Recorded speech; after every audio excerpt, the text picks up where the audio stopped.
আসসালামু আলাইকুম বন্ধুরা। আজকে আপনাদের দেখাবো কিভাবে গ্রামে একটা আকিকা অনুষ্ঠান হয় এবং আমাদের যে বিখ্যাত খাবার মেন্দা বা পিটুলি প্রস্তুত করা হয়। আজকে আপনাদের সম্পূর্ণ ভিডিওতে দেখাবো কিভাবে মেন্দা এবং পিটুলি রান্না করা হয় এবং একটা আকিকা অনুষ্ঠান হয়। ম্যান্দা বা পিঠালির প্রধান উপকরণ গরুর মাংস। বাড়ির লোকজন এইদিকে মাংসগুলো সুন্দরভাবে প্রসেস করে নিচ্ছে, আর অন্যদিকে যারা কাজকর্ম করছে তাদের জন্য চলছে খাবারের আয়োজন। খাবার খেয়ে আবারও সবাই কাজে লেগে পড়েছে। মাংসগুলো সুন্দরভাবে ধুয়ে নেওয়ার পর বড় বড় তামার পাতিলে মাংসগুলো ঢেলে দেওয়া হচ্ছে। এবার বিভিন্ন পদের মশলা দেওয়ার পালা।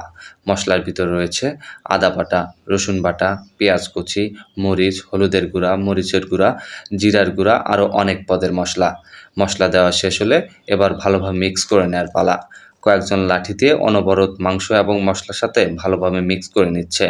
তারপর বড় বড় হাঁড়িগুলো মাটিতে খনন করা চুলায় তুলে দিয়ে শক্ত কাঠখড়ি দিয়ে মাংসগুলো কষিয়ে নিচ্ছে। মাংসগুলো কষানো শেষ হলে তার ভিতরে পরিমাপ মতো পানি যুক্ত করা হয়।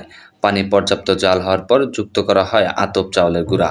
ব্যাস প্রস্তুত হয়ে গেল বিখ্যাত খাবার ম্যান্দা বা পিঠালি। এরপর মৃদু আঁচে কিছুক্ষণ জাল দিয়ে নেয়ার পরে নামিয়ে নেয়ার পালা। ব্যাস তারপরে শুরু হবে পরিবেশনের পালা। এদিকে চলছে ভাত রান্নার কাজ। বড় বড় কড়াইয়ে ভাত রান্না হচ্ছে।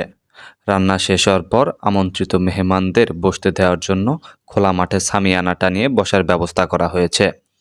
তারপর মিলাদ ও কিয়াম শেষ করে সবাই সুশৃঙ্খলভাবে বসে পড়েছে। ভাত দেওয়ার পালা শেষ হওয়ার পর দক্ষ বাবুর্চিরা প্রত্যেক প্লেটে প্লেটে দিয়ে যাচ্ছে বিখ্যাত সুস্বাদু সেই ম্যান্দা বা পিটুলি। যুগ যুগ ধরে চলে আসছে জামালপুর, মাদারগঞ্জ এবং কাজীপুর, সিরাজগঞ্জে এই সুস্বাদু খাবারের প্রচলন। কাজীপুরে প্রায় সব আকিকা, দোয়া মাহফিল, হালখাতা এবং বিভিন্ন সামাজিক অনুষ্ঠানে পরিবেশন করা হয় এই বিখ্যাত সুস্বাদু খাবার।